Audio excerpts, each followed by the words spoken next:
Hey everyone, it's Desi Cheng, and today I'm going to be telling you about which camera I think is the best hybrid photo and video camera of 2020. Just to be clear, I'm not talking about the best value for the price of the camera because the clear winner is the Fujifilm X-T4. What I am talking about is just, money aside, which one is the best photo and video hybrid mirrorless camera of 2020 and why. But before I jump into that, I just want to let you guys know that I'm not being sponsored or anything or paid. These are just my own personal thoughts and opinions. So I purchased all three of these cameras for different reasons, and I am fully invested in all three of them. I have multiple lenses, I have other bodies, I have no brand loyalty to one brand or the other ones. I know each one's pros and cons, so don't think that this video is going to be biased because I'm like a Canon lover or a Fujifilm lover or whatever lover. I use all three of these cameras, and I really just want to let you guys know my honest thoughts and opinions. So you might be wondering, why the hell do I have three different systems? For most of my professional photography, I am using the Canon system just because I like the images that come out of the camera. I'm very confident in its reliability, and most of my second shooters that I work with shoot with Canon, so it just makes sense to shoot Canon. On the professional video side of things, Sony has taken the industry by storm over the last 5 years. So without a doubt, if I'm doing any kind of professional video work, I'm going to be choosing the Sony. And here's a quick show reel of some of our work using our Sony cameras for video and our Canon cameras for photo.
Now, it's not the most fun lugging around your work camera to personal affairs, which is why I got the Fujifilm. It just looks amazing, it feels great in your hands, and it's really fun to shoot with. And so that's the main reason of why I have three different systems. I have my Canon to do most of my photo work, I have my Sony to do most of the video work, and I have the Fujifilm for all of my personal things. However, during this entire COVID break, I've kind of mixed everything all together, and so I've used the Fujifilm in a professional environment. I've used the Canon and the Sony for more of my personal shoots. I've just kind of used everything everywhere, and I've come to a conclusion of where I think I can tell you guys which the best camera system should be if you were going to jump into this. I think the answer is going to be Sony. But before I kind of dive into that further, I do want to talk about, I want to eliminate the Fujifilm first. And the reason why is just because the autofocus is just not as good as Canon or Sony. It is very good. Don't get me wrong, for all you Fujifilm shooters out there, it's an amazing system. However, when you literally compare it versus the Canon and Sony, there is no contest. It's just better. For video mode, it just doesn't have any autofocus object tracking. It only has eye and face detect tracking. So if you had a moving car or if you had any other moving subject, it won't track it.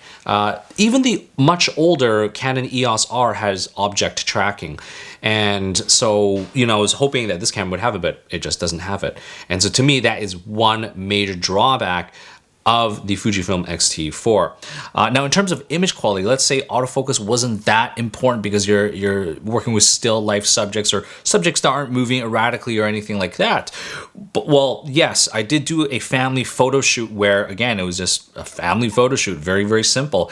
And I used the Fujifilm X-T4 as well as my Canon. And I did a side-by-side comparison. Now, the Fujifilm, when you look at it by itself, it looks great. It looks amazing. There's absolutely nothing wrong with it. But when you compare it versus a full frame camera, I still prefer slightly the full frame look over the APS-C look. And that's only if you're going to be comparing them. But if you're not comparing it with anything, you know, this is a great camera. So anyways, I'm going to take the Fujifilm off the table just because it is subpar to these other cameras.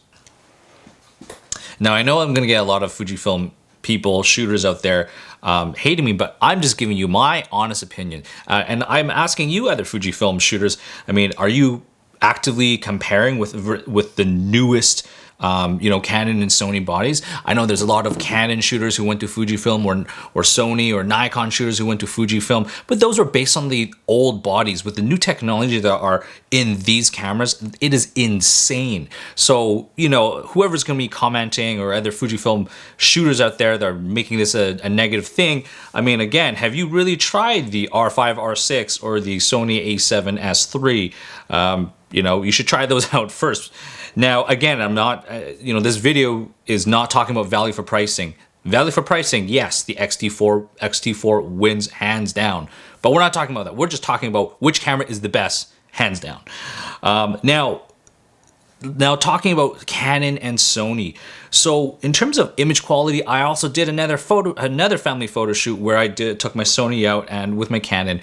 And you know what? It's splitting hairs between the two of them. In terms of image quality, they look almost the same. In terms of autofocus performance, they're almost the same. Like, there's not one that is better than the other. And so if you're a photographer that's kind of weighing the options between the two of them, I think you're gonna go, you can't go wrong with either of them. So photography, it's a tie. Now, video is kind of where it becomes a little bit more interesting and where, the Sony becomes a clear winner. And you're probably thinking, oh yeah, obviously the overheating issue. And no, that's not it. The thing is, with the overheating issue, I personally have never, after they've done the firmware update, I've never really had an issue with the overheating issue. So that is kind of irrelevant to me. It might be relevant for some people, but it's irrelevant for me. The big issue for me is that the Canon, most of the EF and even some of the RF lenses are noisy when you're focusing, and you hear it in the footage. Right now I have the 28-70 f2 RF lens, and this is, here you can hear the focus motor. And here I have the Canon 50mm 1.2 RF lens. And this is the Canon 24-70 f2.8 EF.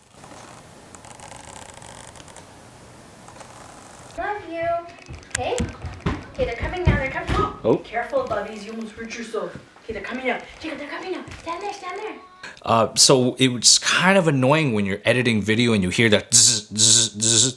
But when you're, for most of the Sony glass, they're completely silent and you don't hear the focus motor hunting or focusing or rack focusing or anything like that. Take what off? No, I already clever.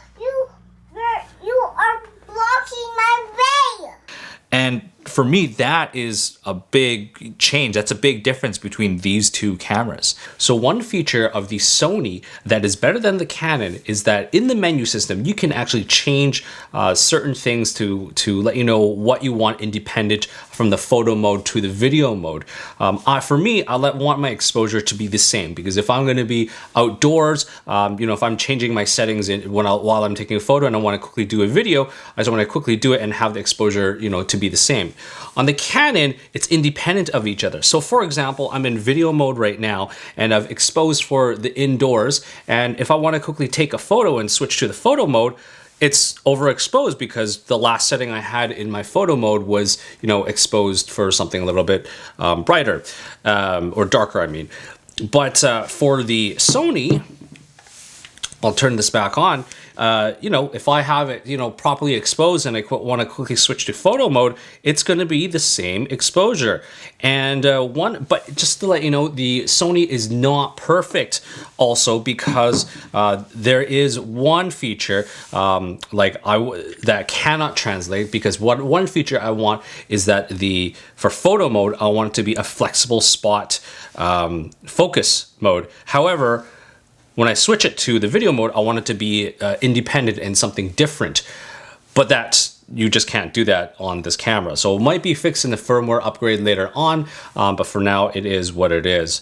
Also, one other kind of weird flaw is that right now I have it set so that I have spot autofocus tracking. So if you look on the screen right here, right now, I kind of tapped the camera right now, and I'm, you know, autofocus tracking that subject, and you can see that the white box is there. It has happened to me twice where it just turned off and I have to go back into the menu system to turn it back on. I don't know why that's the case, but it just happened. And so that is why I think that the best hybrid camera is going to be the Sony A7S III. And if you can wait, I would highly wait for the Sony A7 IV, because essentially it's gonna, you know, subtract some of the crazy video features that this one has. But who needs all those crazy video features? You know, some people have been shooting amazing videos with just the original Sony A7 series, or even the 5D Mark II, you know, cameras. So yeah, anyways, guys, I don't want to run on too much longer, but that's my thoughts and opinions. The best camera of 2020 for hybrid stills, photos, and videos is going to be the Sony. And I feel like even in the future, 2021, the Sony A7 IV is going to be the next king. So yeah, invest your money into Sony. Anyways, guys, I hope you enjoyed this video. And if you want to see me do more of these, please like and subscribe. And definitely don't forget to follow me on Instagram at Desi31.